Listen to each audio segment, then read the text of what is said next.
September the 27th, 2023, I posted Anachronism 4088. It's called Ethical Issues. I posted it to the blog on that day. What was her name? The professor. I somehow have her confused with my high school Spanish teacher, but then it comes to me, yes, no, Falls Corbett. I'm not certain, but that is the name that comes to me. First name, Peg, I think. Funny that she has Bill's last name. Bill, my editor of many years. I had the honor and good fortune of taking his class at MIT back when I worked there.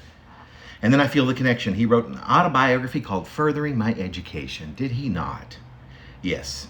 So, this class I took in undergraduate school at Hendrix College in Conway, Arkansas. Ethical Issues, it was called, in which we as a class covered around 5 topics throughout the trimester. Hendrix was an eclectic school with 3 semesters or trimesters per class year.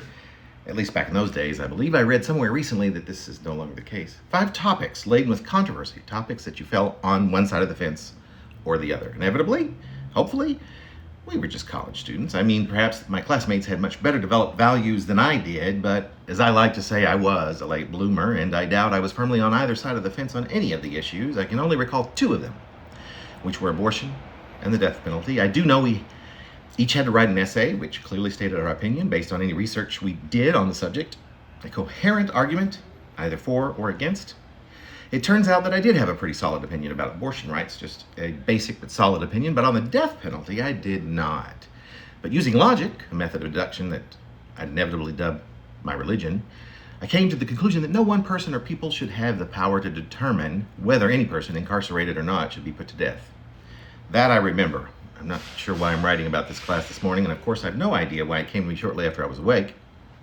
The memory of sitting in that class during what I think was my sophomore year of undergraduate school in Arkansas, but thinking about that class now, I believe it to be a turning point for me. A significant transformation occurred within me that made room for what would become my malleable but ever solidifying values.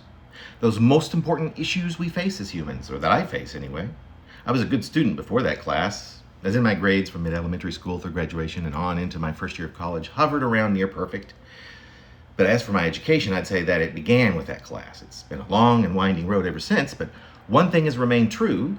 With an overarching curiosity, I've been furthering my education ever since then, ever since tackling those primary and relevant issues in which there are no hard and fast answers in that class entitled Ethical Issues with Professor Falls Corbett. This feels like a relevant subject to have woken up thinking about in my refreshingly cool apartment this morning. I wonder what the rest of the day will bring.